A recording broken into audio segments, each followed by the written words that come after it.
good. I feel like we all just need to take 5 deep breaths to absorb what was just said. I'm very glad we're recording this so I can go back and listen to that.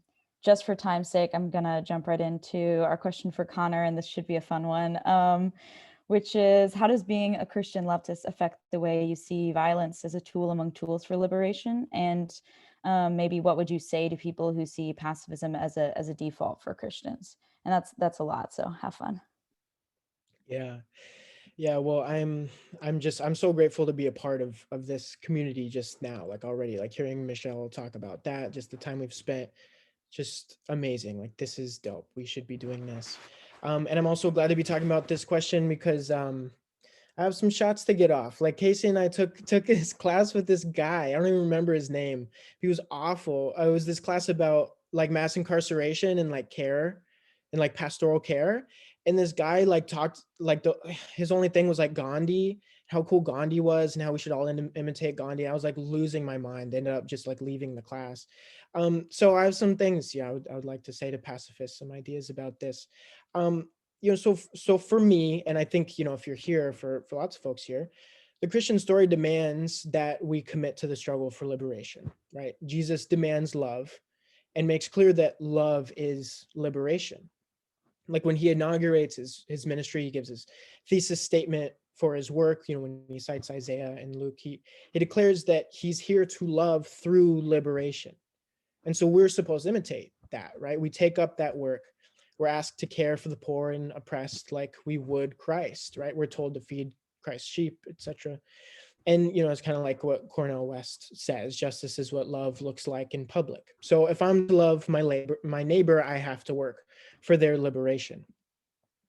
And so in practical terms, like if you're going to avoid just pure abstraction and idealism and do materialist analysis and really try to understand history, you'll come to understand that no oppressor was ever overthrown without violence. So violence is immediately on the table, right? Should at least be considered as one tool among others, not an end in itself, but in service of loving the world by making it more free through the necessity of violent struggle. And at the same time, understanding that violence is rarely the most useful tool, particularly in interpersonal conflicts, right? Like try to exhaust every other recourse before you go there. But in a situation like ours, where the global hegemony of white supremacy and capitalism are dug in and protected by unspeakable violence, even as those things themselves are unspeakably violent, those systems aren't going to relinquish their power without at least a threat of widespread violence. And historically speaking, the so-called victories of nonviolence were given their strategic capacity because of the pressures of violence from other sectors. Like it's just the fact that the civil rights movement, which was not a revolutionary movement, only saw the success it did because of the pressure applied by the Black Panther Party, the Black Liberation Army, the Weather Underground, all sorts of other contingents. Kwame Ture, also known as Stokely Carmichael, said that in order for nonviolence to work, your oppressor has to have a conscience. They have to be moved by your suffering that's made visible, increasingly visible, through nonviolent struggle.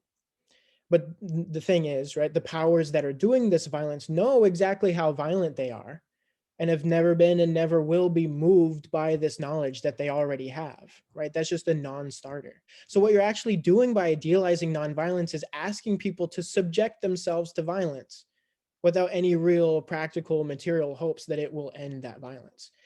So you're actually participating in extending that violence by just asking people to subject themselves to it. So nonviolence is violence, at least, as a dogma. And so, as Christians, right, our thoughts on this should be conditioned by the love ethic, and to incapacitate or kill the person who is trying to harm the vulnerable is an act of love on behalf of that vulnerable person. To let the vulnerable be killed just because you have an idealist commitment to nonviolence isn't love. To let your trans sibling be murdered because you don't want to intervene violently isn't love. To let pigs harass, cage, kill your Black siblings because you won't step in to de-arrest by whatever means necessary isn't love, right? To let capitalists keep their necks so working class people and sweatshop slaves continue to be exploited isn't love, right? You're just asking them to die for your ideal. Your pacifism is enabling and extending that violence. And your show of moral purity isn't going to convince demons of anything, right? So there are a ton of practical applications for violence beyond some of the things that I've mentioned, more organized, sustained, and strategic forms. But I kind of hesitate to talk about that here. Like if you're interested in that, like come hang out with Firelight Community. We'll talk about those things in more private ways. But to kind of sum up, like to love your neighbor, right, is to work for their liberation. And when you study history, it shows that violent hegemonies don't give up their power because of moral persuasion.